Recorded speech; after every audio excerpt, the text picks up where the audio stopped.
السلام علیکم ورحمۃ اللہ وبرکاتہ۔ الصلاۃ والسلام علیک یا رسول اللہ، الصلاۃ والسلام علیک یا حبیب اللہ، الصلاۃ والسلام علیک یا نبی اللہ وعلی آلک واصحابک یا نور اللہ صلی اللہ تعالی علیہ وسلم۔ جس چیز کی آج ضرورت ہے وہ سنی کی بیداری ہے، گر جاگ گیا یہ سنی تو پھر ہر طاقت کی پہ بھاری ہے۔ ہر کوئی اپنے مسلک سے وابستہ رہ کے جیتا ہے، کیوں سنی اپنے مسلک کے اظہار سے اب تک عاری ہے۔ مت ڈرنا ان بدخواہوں سے، مت ڈرنا ان تنگ راہوں سے، جب ساتھ ہے طیبہ کے والی پھر آگے کیا دشواری ہیں۔ دوستان محترم، اہل سنت و جماعت ہونا یہ اللہ رب العزت کا بہت بڑا انعام ہے۔ اسلام کے نام پر پائے جانے والے جتنے بھی فرقے ہیں ان کو اس فرقے کے نام سے یاد کیا جاتا ہے تو وہ اپنے لیے اسے ایک برائی محسوس کرتے ہیں، مگر کسی بھی سنی کو جب سنی کہا جاتا ہے تو اس کا چہرہ کھل اٹھتا ہے۔ کیوں نہ ہو کہ ہمارے آقا علیہ الصلاۃ والسلام نے حق پرستوں اور ہدایت یافتہ اور نجات یافتہ گروہ کو اہل سنت و جماعت کا خطاب عطا فرمایا ہے۔ اسی لیے یوم تبیض وجوہ و تسود وجوہ کی تفسیر میں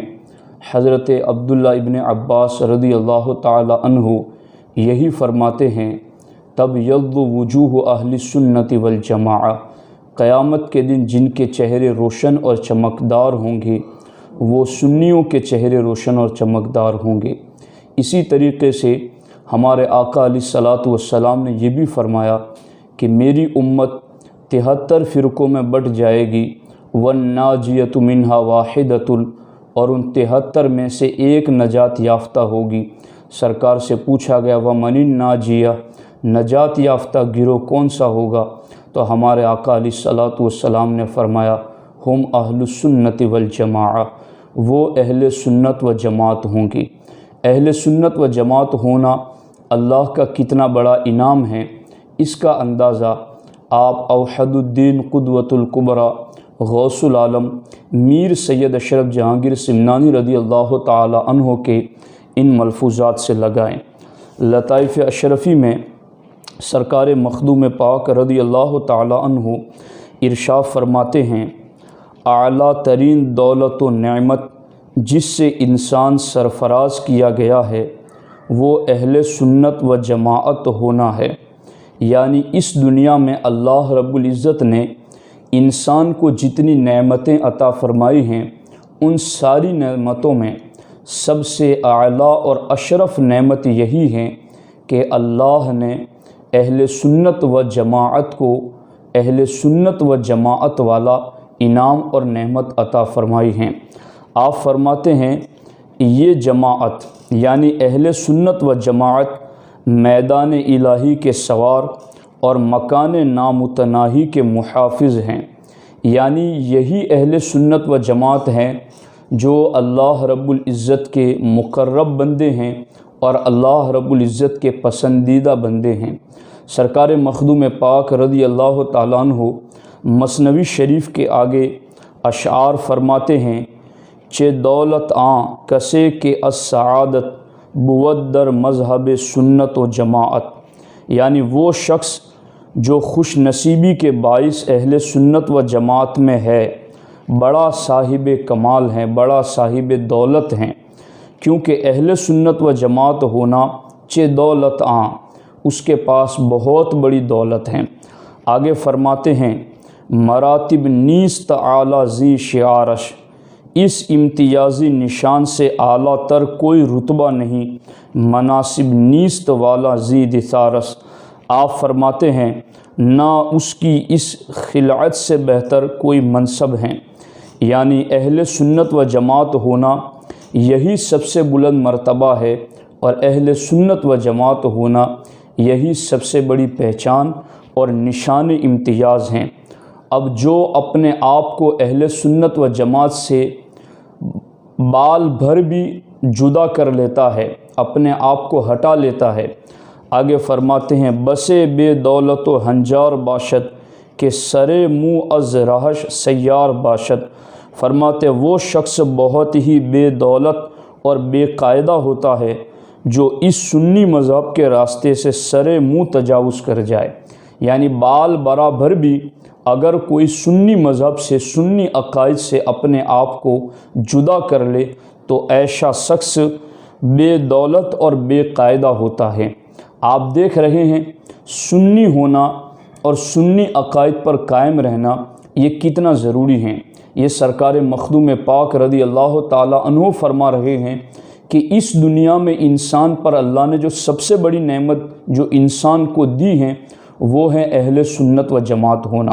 اور سرکار مخدوم پاک فرماتے ہیں اس سے بڑا کوئی منصب نہیں اور اس سے بڑا کوئی نشان امتیاز نہیں، اور جو اس سے بال برابر بھی ہٹ گیا، سرکار مخدوم پاک فرماتے ہیں کہ ایسا بندہ بے قاعدہ ہے، ایسا بندہ بد نصیب ہیں اور بے دولت ہیں۔ اب یہاں پر آپ اس چیز کو دیکھیں کہ آج تصوف کے جھوٹے دعوے داروں میں کئی ایسے بھی پائے جاتے ہیں جو یہ کہتے ہیں کہ ہمیں بس مسلمان ہونا کافی ہے، ہمیں کوئی سنی نہ کہو، اس لیے کہ سنیت سے معاذ اللہ رب العالمین لوگوں میں تفرقہ پیدا ہوتا ہے یا لوگوں میں ایک دوسرے سے دوری پیدا ہوتی ہے، بس ہم مسلمان ہیں اور اسلام کے نام سے ہی اپنی پہچان رکھنا چاہتے ہیں۔ بلا شبہ ہم ہندوؤں، سکھوں، یہود و نصارہ کے مقابل میں مسلمان ہیں، مگر اسلام ہی کا دوسرا نام اہل سنت و جماعت ہیں۔ تو آپ دیکھیں کہ آج جو اہل سنت و جماعت بولنا یا اپنے آپ کو سنی کہنا یا سنی عقائد پر قائم رہنے کو یہ سمجھتے ہیں کہ یہ ایک عار ہے ہمارے لیے، اور پھر وہ تصوف کے دعوے دار بھی ہیں، ایسے لوگوں کو سرکار مخدوم پاک رضی اللہ تعالی عنہ جو کہ صوفیوں کے امام ہیں، جو کہ صوفیوں کے سردار ہیں، وہ فرماتے ہیں کہ اہل سنت و جماعت ہونا ہی دنیا میں سب سے بڑا اللہ کا انعام ہے، اور یہی سب سے بڑا منصب اور یہی سب سے بڑا نشان امتیاز ہیں، اور اس سے بال برابر بھی ہٹنے والا وہ بے دولت اور بے قاعدہ ہیں۔ یہ سرکار غوث پاک رضی اللہ تعالیٰ عنہ فرماتے ہیں۔ اس لیے اگر آج کوئی اپنے آپ کو صوفی کہہ کر اہل سنت و جماعت کے ٹائٹل سے یا اپنے سنی ہونے کی شناخت سے ہٹ رہا ہے تو وہ سمجھ لیں کہ وہ کسی اور تصوف کا علم بردار ہے، اس تصوف کا علم بردار نہیں جن کے سرکار مخدوم پاک علم بردار ہیں۔ اب آگے آپ دیکھیں صوفیت کا ٹائٹل لگا کر آج کئی لوگ یہ بھی کہتے ہوئے نظر آتے ہیں کہ ہم فرقوں والی بات نہیں مانتے، کہ آپ یہ کہیں کہ یہ وہابی فرقہ ہے، یہ نیچری ہیں یا یہ ہیں یا وہ ہیں، ہم بس امت بن کے رہنا چاہتے ہیں اور بس ہم تصوف کے علم بردار ہیں، ہم صوفی لوگ ہیں، ہمارے تو مراکز پر دارالافتاء نہیں ہوتا اس لیے ہم رکھتے بھی نہیں چونکہ ہم صوفی لوگ ہیں۔ تو میں ایسے صوفیت کے دعوے داروں کو سید الصوفیہ سرکار مخدوم پاک کا یہ فرمان سنانا چاہتا ہوں۔ سرکار مخدوم پاک لطائف اشرفی میں حضور علیہ الصلوۃ والسلام کا یہ فرمان ذکر کرتے ہیں، سیاتی زمان علی امتی یتفرق علی ثلاثۃ وسبعین فرقۃ اثنان وسبعون منہا ہالک وواحدۃ منہا ناجیۃ۔ سرکار مخدوم پاک فرماتے ہیں کہ حضور علیہ السلام کا فرمان ہے، ان قریب میری امت پر ایک ایسا زمانہ آئے گا جب میری امت 73 فرقوں میں بٹ جائے گی اور 72 ان میں سے ہلاک ہو جائیں گے اور ان میں سے ایک نجات یافتہ ہوگا۔ اب آپ دیکھیں تصوف کے علم بردار کی یہ تعلیمات ہونی چاہیے کہ وہ حق کو حق مانیں، حق کو حق کہیں اور باطل کو باطل مانیں اور باطل کو باطل کہیں، جیسا کہ سرکار مخدوم پاک رضی اللہ تعالیٰ عنہ نے اپنی کتاب میں لکھا ہے۔ اب اگر آج کوئی ان تعلیمات سے ہٹ کر کے اپنے آپ کو صوفی کہیں تو پھر اے اہل سنت و جماعت آپ سمجھ جائیں کہ یہ کہیں اور سے تصوف پڑھ کر کے آیا ہے، یہ وہ تصوف نہیں ہے جو ہمارے بزرگوں نے کتابوں میں لکھا ہے۔ اسی کے ساتھ ساتھ سرکار مخدوم پاک رضی اللہ تعالیٰ عنہ آگے فرماتے ہیں کہ مختلف مذاہب کے عقائد سے آگاہ ہونا فائدے سے خالی نہیں ہے تاکہ اعلیٰ اور ادنا مذاہب میں تمیز کر سکیں۔ اب آپ دیکھیں کئی تصوف کے علم بردار آج یہ بھی کہتے ہیں کہ چلو جی بیان کرنا ہے تو اپنا عقیدہ بیان کر لو، دوسرے لوگوں کے عقیدے کیوں بیان کرتے ہو، ان کی کیوں بات کرتے ہو، صرف اپنی بات کرو۔ تو سرکار مخدوم پاک فرماتے ہیں کہ مختلف مذاہب کے عقائد سے آگاہ ہونا فائدے سے خالی نہیں ہے، تو جب تک ان کے عقائد کو جانے گا نہیں تو فائدہ کیسے حاصل کرے گا؟ اسی کو تو کہتے ہیں تعرف الاشیاء بازدادها۔ اگر آپ حق کی کامل معرفت حاصل کرنا چاہتے ہیں تو جب تک باطل کو جانیں گے نہیں آپ حق کی کامل معرفت کیسے حاصل کر پائیں گے؟ مخدوم پاک اسی لیے فرماتے ہیں کہ مختلف مذاہب کے عقائد سے آگاہ ہونا فائدے سے خالی نہیں ہیں، اور اسی لیے سرکار مخدوم پاک رضی اللہ تعالیٰ عنہ نے لطائف اشرفی میں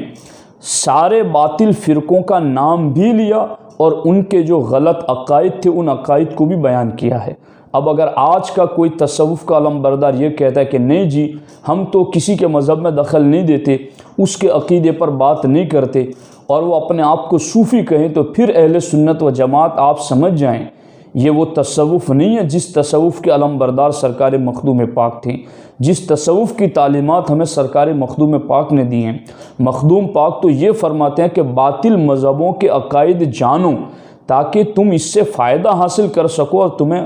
حق کی شناخت اور پہچان میں کمال حاصل ہو سکے۔ اسی طرح سے سرکار مخدوم پاک فرماتے ہیں کہ حضرت عبداللہ ابن عباس سے منقول ہیں کہ اہل سنت و جماعت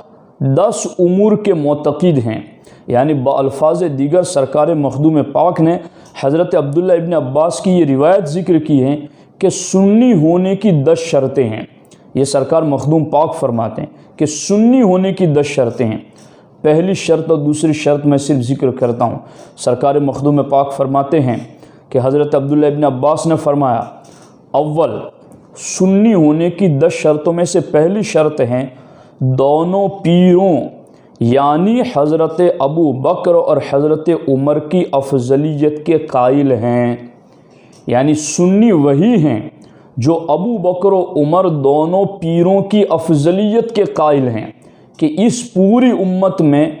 سب سے افضل سیدنا ابو بکر صدیق اور ان کے بعد حضرت عمر فاروق اعظم ہیں۔ یہ سنی ہونے کی پہلی علامت سرکار مخدوم پاک اپنی کتاب میں ذکر فرما رہے ہیں۔ اب اگر آج کوئی یہ کہیں کہ نہیں جی ہم تو صوفی ہیں اور ہم تو چونکہ اپنا مزاج اور اپنی طبیعت رکھتے ہیں اس لیے ہم ابو بکر کو سیاسی خلیفہ مانیں گے اور حضرت مولا علی کو روحانی خلیفہ مانیں گے، اور یوں تقسیم کر کے افضلیت کے مسئلے میں بحث کریں، تو پھر اہل سنت و جماعت آپ سمجھ جانا کہ یہ اس تصوف کی بات نہیں کر رہے ہیں جس تصوف کی بات مخدوم پاک نے کی ہیں۔ مخدوم پاک اس تصوف کے علم بردار ہے جہاں شیخین کی افضلیت کا عقیدہ ہے، اور سنی ہونے کی 10 شرائط میں سے پہلی شرط ہیں کہ ابو بکر و عمر کو سب سے افضل مانا جائے، اور دوسری شرط یہ ہے کہ دونوں دامادوں یعنی حضرت عثمان اور حضرت علی رضی اللہ تعالی عنہما کی بزرگی تسلیم کرتے ہیں۔ یہ ہیں تصوف کے حقیقی علم بردار جنہوں نے تصوف کی تعلیمات ہم تک پہنچائی ہیں۔ اسی کے ساتھ ساتھ سرکار مخدوم پاک رضی اللہ تعالیٰ عنہ فرماتے ہیں کہ رافضیوں کے 12 فرقے ہیں، اور ان 12 فرقوں کی تفصیل آپ نے ذکر کی ہیں۔ سرکار مخدوم پاک فرماتے ہیں ان 12 فرقوں میں سے 10واں فرقہ لاعنیہ ہیں، اور لاعنیہ فرقے کا عقیدہ کیا ہے؟ سرکار مخدوم پاک فرماتے ہیں کہ جو حضرت معاویہ، حضرت طلحہ، حضرت زبیر اور حضرت عائشہ صدیقہ رضی اللہ تعالی عنہم پر معاذ اللہ لعنت جائز قرار دیتے ہیں، تو جو لوگ حضرت امیر معاویہ رضی اللہ تعالی عنہ کو لعن طعن کرتے ہیں، سب و شتم کرتے ہیں، ان کے حوالے سے غلط باتیں کرتے ہیں، ان پر لعنتیں بیچتے ہیں، مخدوم پاک فرماتے یہ تو رافضیوں کا فرقہ لاعنیہ ہے۔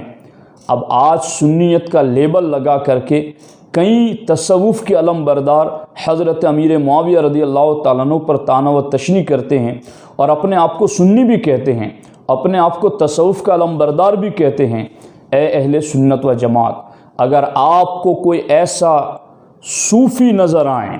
کہ جو حضرت امیر معاویہ رضی اللہ تعالیٰ عنہ پر لعن طعن کریں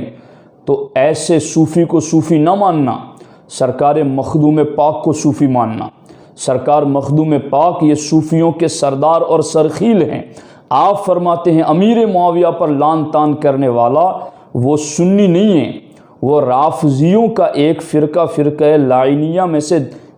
رافضیوں کے 12 فرقوں میں سے ایک فرقہ ہے، فرقہ لائنیہ، وہ حضرت امیر معاویہ رضی اللہ تعالیٰ عنہ پر لعنت کرتے ہیں۔ تو اب اگر کوئی تصوف کا لیبل لگا کر حضرت امیر معاویہ پر لعن طعن کریں تو سمجھ جاؤ کہ ان کا اس تصوف سے کوئی تعلق نہیں جس تصوف کے اہل سنت علم بردار ہیں۔ اور میں ببانگ دوہل یہ بات آپ کو کہتا ہوں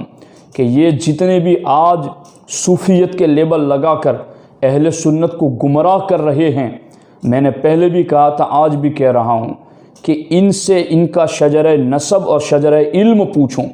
یہ 10 نام اپنے اوپر گنوائیں تو وہ وحید عقیدے ہوں گے جن کی آج یہ مخالفت کر رہے ہیں۔ یہ سرکار مخدوم پاک رضی اللہ تعالیٰ عنہ ہیں جنہوں نے سیدنا امیر معاویہ رضی اللہ تعالیٰ عنہ پر لعنت کرنے والے کے حوالے سے لکھا کہ وہ رافضیوں کا ایک فرقہ ہے، فرقہ لائنیہ۔ اب اس سلسلے میں میں آپ کو تصوف کے حوالے سے کچھ باتیں بتانا چاہتا ہوں، چونکہ آج اہل سنت و جماعت کو بڑے خطرات ہیں۔ روافض اور خوارج کی طرف سے تو مسلسل ہو ہی رہے ہیں۔ پہلے ایک گروپ پیدا کیا گیا سنی اور شیعہ کے درمیان منہاجیت، اور اب ایک دوسرا فرقہ کھڑا کیا جا رہا ہے منہاجیت اور سنیت کے درمیان، اور وہ تفضیلیت کی راہ سے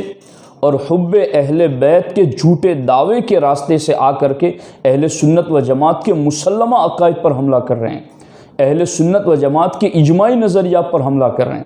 اہل سنت و جماعت کے جمہور کے متفق علیہ مسائل کے اوپر وہ حملہ کر رہے ہیں اور اس پر باتیں کر رہے ہیں۔ اس سلسلے میں آپ کو بتا رہا ہوں کہ صوفیہ ہوتے کون ہیں۔ سرکار غوث الاعظم دستگیر رضی اللہ تعالیٰ عنہ فرماتے ہیں بہجت الاسرار میں، فقہ سیکھ اس کے بعد خلوت نشیں ہو، یعنی فقہ سیکھ اس کے بعد تنہائی میں جا کر عبادت کر۔ کیوں کہ جو بغیر علم کے خدا کی عبادت کرتا ہے وہ جتنا سنوارے گا اس سے زیادہ بگاڑے گا۔ اپنے ساتھ شریعت کی شمع لے لو، یہ سرکار غوث پاک فرماتے کہ اپنے ساتھ شریعت کی شمع لے لو۔ اب سرکار جنید بغدادی رضی اللہ تعالیٰ عنہ فرماتے ہیں کہ میرے مرشد حضرت سیدنا سری سختی رضی اللہ تعالیٰ عنہ نے مجھے دعا دی۔ کیا دعا دی؟ کہ اے جنید، اللہ تجھے حدیث داں بنا کر پھر صوفی بنائے، اور حدیث داں ہونے سے پہلے اللہ تجھے صوفی نہ بنائے۔ اس کی تشریح کرتے ہوئے حضرت امام غزالی فرماتے ہیں کہ حضرت سری سختی نے اس طرف اشارہ فرمایا کہ جس نے پہلے حدیث و علم حاصل کر کے تصوف میں قدم رکھا وہ فلاح اور کامیابی کو پہنچا، اور جس نے علم حاصل کرنے سے پہلے صوفی بننا چاہا اس نے اپنے آپ کو ہلاکت میں ڈال دیا۔ اب دیکھو، یہ جتنے بھی علم کلام کے بارے میں بحثیں کر رہے ہیں، آج تصوف کا لیبل لگا کر انہوں نے علم کلام کی کاف بھی نہیں پڑھی ہیں، انہیں علم کلام سے آشنائی بھی نہیں ہے، اور وہ علم کلام پر باتیں کر رہے ہیں اور پیش کر رہے ہیں فلاں کا قول ہے، فلاں کا قول ہے۔ ہم کہتے قول نہ پیش کرو، جمہور کا نظریہ پیش کرو، اجماعی عقیدہ پیش کرو۔ اقوال ڈھونڈنے جاؤں گی تو میرے اعلیٰ حضرت نے لکھا ہے اپنی کتاب میں کہ اقوال اگر تلاش کرنے کے لیے جائیں تو ہر مسئلے پر آپ کو جمہور کے اور اجماع کے خلاف کوئی نہ کوئی قول ضرور مل جائے گا، مگر قول مدار عقیدہ نہیں ہوتا۔ جمہور اور اجماع کا جو نظریہ ہوتا ہے وہ ہے عقیدہ، اور وہ ہے اہل سنت کا موقف۔ اس لیے علم حاصل کرو اور اس کے بعد تصوف کی وادی میں قدم رکھو۔ یہ سرکار جنید بغدادی کو ان کے پیر نے بھی بتایا، اور سرکار غوث پاک رضی اللہ تعالی عنہ نے بھی ہمیں یہی تعلیم عطا فرمائی ہے۔ اس سلسلے میں حضرت سیدنا سلسلے چشتیہ کے عظیم بزرگ سیدنا ممشاد دینودی رحمۃ اللہ تعالی علیہ فرماتے ہیں، رسائل کشیریہ میں ہے، فرماتے ہیں مرید کا ادب یہ ہے کہ شریعت کے آداب کی اپنے نفس پر حفاظت کرے، یعنی پابندی کرے۔ یعنی مرید وہی ہے جو شریعت کی پابندی کریں۔ اب یہ تو مرید کو بتا رہے ہیں کہ مرید وہ جو شریعت کی پابندی کریں، تو پھر مرشد کو کتنی احتیاط کرنی پڑے گی، مرشد کو کتنا لحاظ کرنا پڑے گا۔ اس لیے اس سلسلے میں آپ حضرت سیدنا بایزید بسطامی رضی اللہ تعالیٰ عنہ کا فرمان بھی دیکھیں۔ آپ فرماتے ہیں اگر تم کسی شخص کو دیکھو کہ وہ ہوا پر 4 زانو بیٹھے اڑ رہا ہے تو اس سے فریب نہ کھانا جب تک یہ نہ دیکھو کہ فرض، واجب اور مکروہ و حرام میں اس کا عمل کیسا ہے اور شریعت کی حدود اور آداب کی کتنی حفاظت کرتا ہے۔ تو صرف اس کے شعبدہ بازیوں سے اور خلاف عادت اس کے کاموں سے اس کے فریب میں نہ آ جانا، تمہیں شریعت پر عمل اس کا دیکھنا ہے کہ وہ شریعت کے آداب کا کتنا لحاظ رکھتا ہے۔ اب آج یہی تو لوگ دیکھ رہے ہیں کہ جی ہمارے پیر صاحب نے یہ کہہ دیا ہے، فلاں شیخ زادے نے، فلاں پیر زادے نے، یا فلاں گدی نشین نے، یا فلاں مزار کے وارث نے یہ کہہ دیا ہے۔ تو یہ ہیں بایزید بسطامی رضی اللہ تعالیٰ عنہ فرماتے ہیں 4 زانو ہوا میں اڑتا ہوا دیکھو تو بھی فریب نہ کھانا جب تک کہ تم فرض و واجب اور مکروہ و حرام کے بارے میں اس کا عمل نہ دیکھ لو۔ عمل کے بارے میں یہ کہہ رہے ہیں، اور آج تو عقیدے میں بگاڑ پیدا کر رہے ہیں لوگ، اور پھر بھی لوگ پیچھے پیچھے بھاگے جا رہے ہیں۔ اس لیے ضرورت اس چیز کی ہے کہ بزرگان دین کی ان تعلیمات کو جانا جائے۔ حضرت سیدنا ابو سعید فراز رضی اللہ تعالیٰ عنہ جو حضرت ذوالنون مصری اور حضرت سری سکتی کے ساتھیوں میں ہیں اور حضرت جنید بغدادی کے ہم زمانہ بزرگوں میں سے ہیں، وہ فرماتے ہیں کہ جس آدمی کا ظاہر حال اس کے باطن کے خلاف ہو وہ باطن نہیں بلکہ باطل ہیں۔ آپ غور فرمائیں ان اقوال پر۔ حضرت سیدنا عبد الغنی نابلسی رحمۃ اللہ علیہ اس قول کی شرح کرتے ہوئے فرماتے اس لیے کہ جب اس آدمی نے ظاہر کی مخالفت کی تو اس کا باطن محض شیطانی وسوسہ اور نفس کی بناوٹ ہے۔ اب دیکھو یہاں پر حضرت سیدنا جنید بغدادی رضی اللہ تعالیٰ عنہ فرماتے ہیں کہ جس نے نہ قرآن یاد کیا نہ حدیث لکھی، یعنی جو علم شریعت سے آگاہ نہیں، طریقت میں اس کی اقتدا نہ کریں اور اسے پیر نہ بنائیں، کیونکہ ہمارا یہ علم طریقت بالکل کتاب و سنت کا پابند ہے۔ یہ سرکار جنید بغدادی فرما رہے ہیں کہ ہمارا علم طریقت بالکل قرآن و سنت کا پابند ہے۔ اب جو طریقت کی بات کریں اور قرآن و سنت کی خلاف ورزی کریں تو وہ طریقت کا شہسوار کیسے ہو سکتا ہے؟ اس لیے ان چیزوں کو اپنے دل و دماغ میں نقش کرنے کی کوشش کریں۔ اور اس سلسلے میں میں ان تصوف کے علم بردار حضرات سے بھی کہنا چاہتا ہوں کہ حضرت جنید بغدادی کا یہ فرمان سنو، چونکہ کئی لوگ جو اس راہ پر چل پڑے ہیں یا چلنے کے ڈگر پر ابھی کھڑے ہوئے ہیں، وہ یہ سوچتے ہیں جی ہمارا دل یہ کہہ رہا ہے، ہمارا مزاج یہ کہہ رہا ہے، ہماری طبیعت یہ کہہ رہی ہے۔ تو میں ایسے تصوف کے دعوے داروں کو یہ بتانا چاہتا ہوں کہ سیدنا جنید بغدادی فرماتے ہیں کہ حضرت ابو سلیمان دارانی فرماتے تھے کہ بہت دفعہ تصوف کا کوئی نقطہ میرے دل میں مدتوں آتا رہتا، لیکن میں تب تک اسے قبول نہ کرتا جب تک قرآن و حدیث 2 عادل گواہ اس نقطے کی تصدیق نہ فرما دیتے۔ اور آگے نفحات الانس میں لکھا ہے کہ بہت دفعہ حقیقت کا کوئی نقطہ 40 دن تک میرے دل پر کھٹکتا رہتا، میں تب تک اسے اپنے دل میں داخل ہونے کی اجازت نہ دیتا جب تک قرآن و سنت کے 2 گواہ اس کے ساتھ نہ ہو جائیں۔ تو آج جو عقائد میں بگاڑ لوگ پیدا کر رہے ہیں، کیا انہوں نے قرآن و سنت کے 2 گواہ طلب کیے ہیں ان اپنی نئی باتوں کے حوالے سے کہ قرآن و سنت اس پر گواہ ہے کہ نہیں ہے؟ تو اس لیے ان چیزوں کے بارے میں توجہ دیں اور ان چیزوں کے بارے میں غور و فکر کریں۔ اب اخیر میں ان لوگوں کو کچھ باتیں بتانا چاہتا ہوں کہ جو ایسے جعلی تصوف کے علم بردار،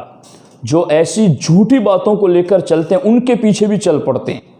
ایسے لوگوں کے بارے میں سرکار غوث پاک فرماتے ہیں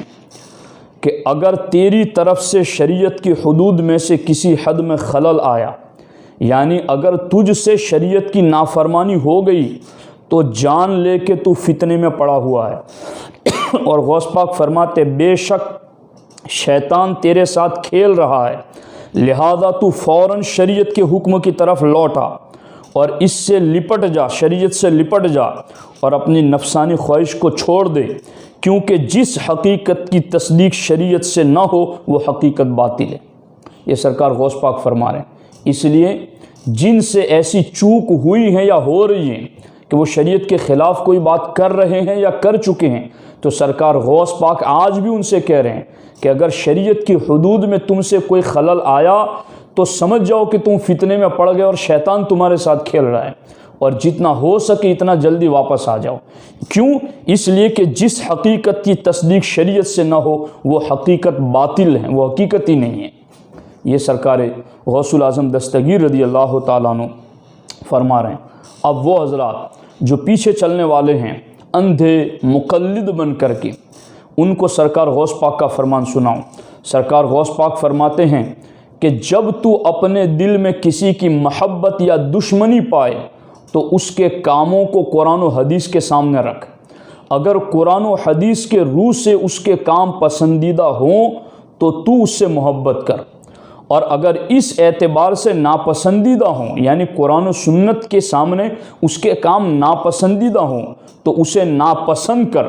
تاکہ اپنی خواہش سے کسی کو دوست رکھے نہ دشمن رکھے۔ اللہ تعالیٰ فرماتا ہے خواہش کی پیروی نہ کر کہ تجھے بہکا دے گی خدا کی راہ سے۔ اب میں آپ کو کہنا چاہتا ہوں، جو سیدنا امیر معاویہ رضی اللہ تعالیٰ عنہ پر لعن طعن کرتے ہیں، جو حضرت ابوبکر صدیق کی افضلیت کے منکر ہیں، میں کہنا چاہتا ہوں اے لوگو، ان کی ان باتوں کو قرآن و حدیث کے سامنے رکھو اور دیکھو کہ قرآن و حدیث ان کی باتوں کی تصدیق کرتے ہیں یا ٹکراؤ پیدا ہو رہے ہیں۔ اگر قرآن و حدیث ان کی باتوں کو قبول نہیں کر رہے ہیں اور بالیقین نہیں کر رہے ہیں تو پھر غوث پاک فرماتے ایسے لوگوں کی محبت اپنے دل میں داخل نہ کر، ایسے لوگوں سے دور ہو جا، ورنہ تیرا نفس تجھے بہکا دے گا۔ یہاں پر میں آخر میں حضرت سیدنا شیخ شہاب الدین سہروردی رضی اللہ تعالیٰ عنہ کا فرمان ذکر کر کے گفتگو کو ختم کرتا ہوں۔ عوارف المعارف میں آپ فرماتے ہیں کہ فتنہ کے مارے ہوئے کچھ لوگوں نے صوفیوں کا لباس پہن لیا ہے تاکہ صوفی کہلائیں،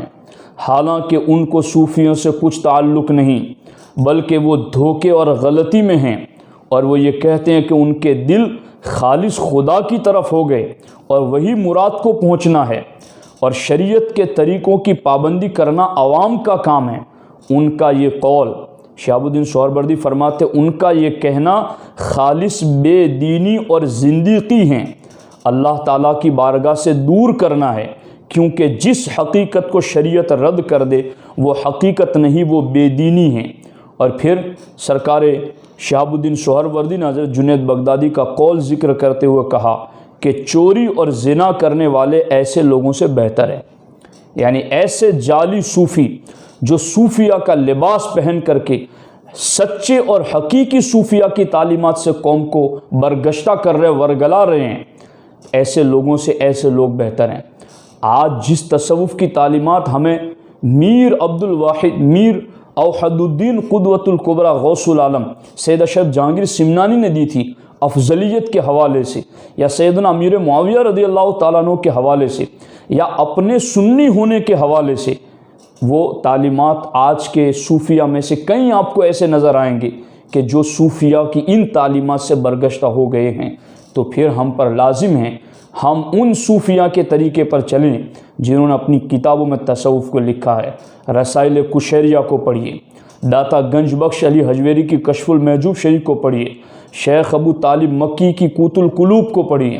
حضرت امام غزالی کی مناج العابدین کیمیاء سعادت اور احیاء العلوم کو پڑھیے۔ ان کتابوں کے علاوہ جو صوفیہ تصوف کو لکھ گئے ہیں ان کو پڑھیے۔ آج کا صوفی اگر ان بزرگ صوفیوں کی تعلیمات سے ہٹا ہوا ہے تو پھر سمجھ جاؤ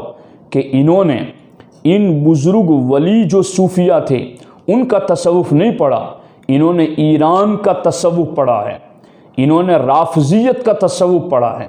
انہوں نے تفضیلیت کا تصوف پڑھا ہے، انہوں نے منہاجیت کا تصوف پڑھا ہے، انہوں نے اس تصوف کو نہیں پڑھا جس تصوف کی تعلیمات سرکار غوث العالم سید اشرف جہانگیر سمنانی دے رہے ہیں۔ اس لیے اہل سنت و جماعت تصوف کے نام پر کسی کے دھوکے میں نہ آنا، اصل تصوف وہی ہیں جس کی تائید شریعت کی جانب سے ہوتی ہیں، وہ تصوف جس کی تائید شریعت نہ کرے وہ تصوف نہیں ہے۔ اس لیے آج کے دور میں ان فتنوں سے بچنے کے لیے اس چیز کو جاننا ضروری تھا۔ ملفوظات غوث العالم میں سے میں نے چند ذکر کیے ہیں۔ اللہ رب العزت ہمیں اس پر عمل کرنے اور اسے عام کرنے کی توفیق عطا فرمائے۔ السلام علیکم ورحمۃ اللہ وبرکاتہ۔ مقبول سنیدہ وتے اسلام کو آقا کرے عرض یہ شاکر تمہارا یا